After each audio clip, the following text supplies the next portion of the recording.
আজকের দুবাই পৃথিবীর মুসলিম দেশগুলোর মধ্যে উন্নত একটি রাষ্ট্র, পৃথিবীর উন্নত 10টি শহরের একটি শহর, পৃথিবীর উন্নত 10টি শহরের একটি শহর। সম্পদে, শক্তিতে, সমৃদ্ধে, সৌন্দর্যে সব দিকে তারা সুসমন্ডিত, উচ্চ মাকামে উচ্চাঙ্কিত। কিন্তু কখনো তারা চিন্তা করে নাই এই দুবাই শহরে পানি আটকাবে, বন্যা হবে। বন্যা তো বাংলাদেশে হবে, ভারতে হবে, পাকিস্তানে হবে। ওরা তো আমাদের বন্যা দেখছে, ওরা চিন্তা করতো বন্যাটা কি, বন্যাটা কি।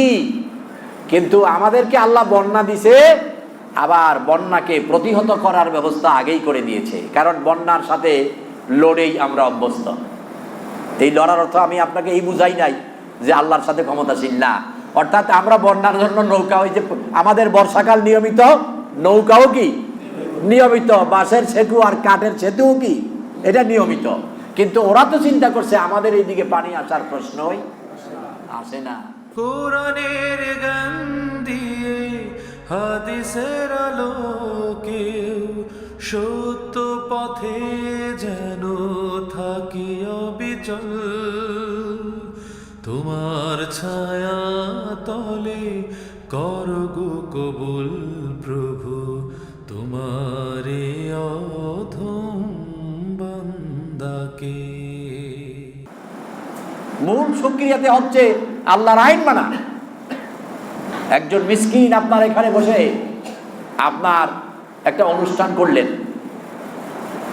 50 জনের খাবার বেঁচে গেল, হয় না এমন সময়? এই 50 জনের খাবার নিয়ে আপনি চিন্তা করতেছেন কি করা যায়। এমন সময় একজন বৃদ্ধ লোক এসে বলতেছে, বাবা আজকে 4 দিন কোনো খাদ্য খুঁজে পাই না, ঘরে 2টা ছোট্ট বাচ্চা কান্দে, যদি 4টা খাদ্য দিতেন, যদি 4টা খাদ্য দিতেন। আপনি বলতেছেন ভাই ধন্যবাদ, তোমাকে যেতে পারো, তোমাকে ধন্যবাদ, তুমি কি যেতে পারো। আপনি ভাবতেছেন এই 50 জনের খাবার বাইসা গেছে, খাবারটা কি করুন, নষ্ট হবে না? আর এই ব্যক্তি কাঁদতেছে, তার ঘরে 2টা বাচ্চা কান্দে, তার ঘরে তার পেটে 4 দিন খাদ্য নাই, একটু খাবার চাইছে। আপনি বলতেছেন ধন্যবাদ, যেতে পারো। আচ্ছা বলেন তো এটা কি ধন্যবাদ না নিন্দাবাদ? আপনার এই ধন্যবাদটাকে একজন ভালো মানুষ ধন্যবাদ জানাবে না নিন্দাবাদ জানাবে?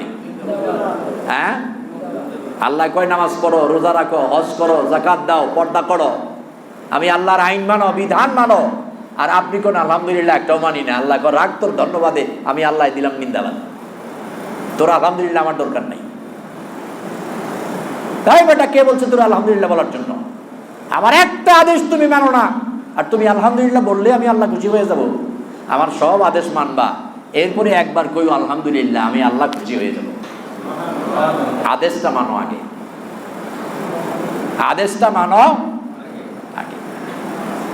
এই জন্য আল্লাহ তাআলা বলেন জাহারাল ফাসাদু ফিল বাররি ওয়াল বাহর বিমা কাসাবাত আইদিন নাস। জলে এবং স্থলে যত দুঃখ দুর্দশা, বিপর্যয়, বিপদ আপদ, মুসিবত, এই সব কিছু মানুষের 2 হাতের অর্জিত ফসল। এই কথাটা কার? আল্লাহ তাআলার।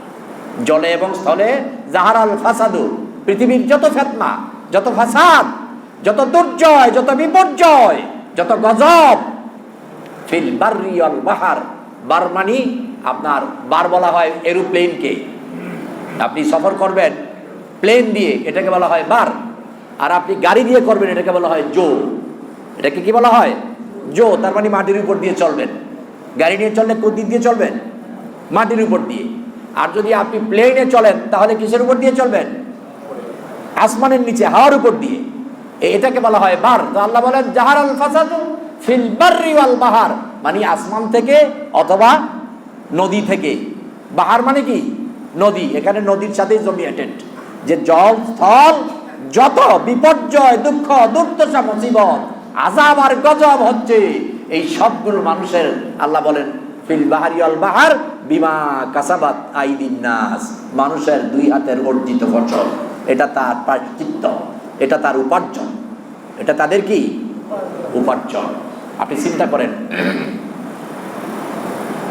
আমরা রামু খাগড়াছড়িতে গিয়ে যখন দেখলাম আপনার মিরিঞ্জা পাহাড় প্রায় 1400 ফুট উপরে, ওখানে পাখি কিচিরমিচির করছে এবং পানি। ওখানে একজন আল্লাহর ওলি, উনি ছিলেন ওইটার, আমি যখন গেলাম ওটার দারোয়ান, নাইট গার্ড ছিল, ইউনুস করে এক ব্যক্তি। কিন্তু আলহামদুলিল্লাহ এই ইউনুস প্রতি রাতে রাসূল সাল্লাল্লাহু আলাইহি ওয়াসাল্লামকে স্বপ্নে দেখতেন। তো নিয়ে গেলেন, যাওয়া মাত্র বললেন আপনি অমুক ব্যক্তি, জি আসেন। তো উনি বললেন যে আসেন আপনাকে আগে আল্লাহর রহমতটা দেখাই, আল্লাহ যে কি করেন। নিয়ে গেলেন এত উঁচুতে, আপনার পানি আর পাখির জন্য খাদ্যের ব্যবস্থা। বললাম আল্লাহ এত উপরে পানি আটকে রাখছো তুমি, কারণ তুমি যে রাজ্জাক, তুমি কি রাজ্জাক। আজকের দুবাই পৃথিবীর মুসলিম দেশগুলোর মধ্যে উন্নত একটি রাষ্ট্র, পৃথিবীর উন্নত 10টি শহরের একটি শহর, পৃথিবীর উন্নত 10টি শহরের একটি শহর। সম্পদে, শক্তিতে, সমৃদ্ধে, সৌন্দর্যে সব দিকে তারা সুসমণ্ডিত, উচ্চ মাকামে উচ্চাঙ্কিত। কিন্তু কখনো তারা চিন্তা করে নাই এই দুবাই শহরে পানি আটকাবে, বন্যা হবে। বন্যা তো বাংলাদেশে হবে, ভারতে হবে, পাকিস্তানে হবে। ওরা তো আমাদের বন্যা দেখছে, ওরা চিন্তা করতো বন্যাটা কি, বন্যাটা কি। কিন্তু আমাদেরকে আল্লাহ বন্যা দিছে, আবার বন্যাকে প্রতিহত করার ব্যবস্থা আগেই করে দিয়েছে, কারণ বন্যার সাথে লড়েই আমরা অভ্যস্ত। এই লড়ার অর্থ আমি আপনাকে এই বুঝাই নাই যে আল্লাহর সাথে ক্ষমতাশীল না, অর্থাৎ আমরা বন্যার জন্য নৌকা, ওই যে আমাদের বর্ষাকাল নিয়মিত, নৌকাও কি নিয়মিত, বাঁশের সেতু আর কাঠের সেতুও কি এটা নিয়মিত। কিন্তু ওরা তো চিন্তা করছে আমাদের এইদিকে পানি আসার প্রশ্নই আসে না। নূহ নবীর প্লাবনের সময় এসেছিল পানি, কখন?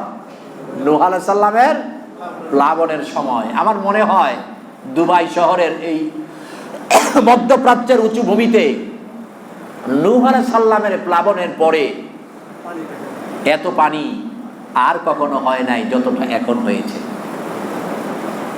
নূহ আলাইহিস সালামের প্লাবনের পরে এই মধ্যপ্রাচ্যের দুবাই সিটিতে, মধ্যপ্রাচ্যের উঁচু ভূমিতে, পাহাড়ি এলাকায়, উঁচু এলাকা না পৃথিবী, আপনারা বলেন দেখি পৃথিবীর সবচাইতে উঁচু জায়গা কোনটা? উঁচু শহর? হ্যাঁ, মাউথ না, পৃথিবীর সব, ওইটা একটা পাহাড়। কিন্তু আল্লাহ তাআলা বলেছেন পৃথিবীর সবচাইতে উঁচু জায়গা হচ্ছে মক্কাতুল মুকাররমা, মধ্যপ্রাচ্য সবচাইতে উঁচু এবং পৃথিবীর মিডল। আপনি যদি একটা এই ওই যে গোল করে একটা বৃত্ত আঁকেন, গোল, এটাকে কি যেন বলা হয়?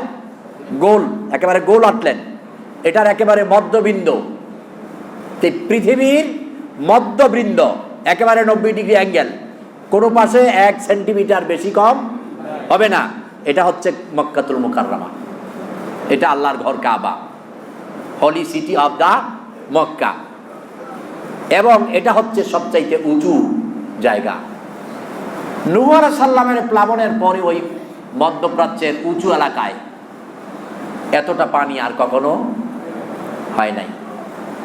এই যা আপনি দেখেন, এত নেয়ামত দিয়ে আল্লাহ তাআলা ভরে দিলেন, কিন্তু নাফরমানির মধ্যে আমার মনে হয় পৃথিবীর আল্লাহর নাফরমানি, অশ্লীল বেহায়াপনা, জেনা এবং অত্যাচার, জুলুমের সবচাইতে অন্যতম 10টা সিটির মধ্যে দুবাই ছিল এখন একটি সিটি।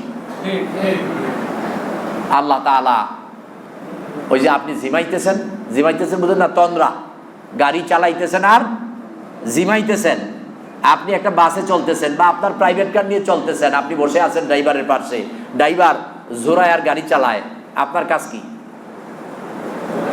আপনার কাজ তাকে ধাক্কা দেওয়া, আয় যাও, উঠাও, গাড়ি থামাও, মুখ ধোও, একটু হাঁটাচলা করো, ঘুম ছাড়াও, কারণ তুমি ঘুম নিয়ে চালাইলে গাড়ি আমাদেরও কি বিপদ।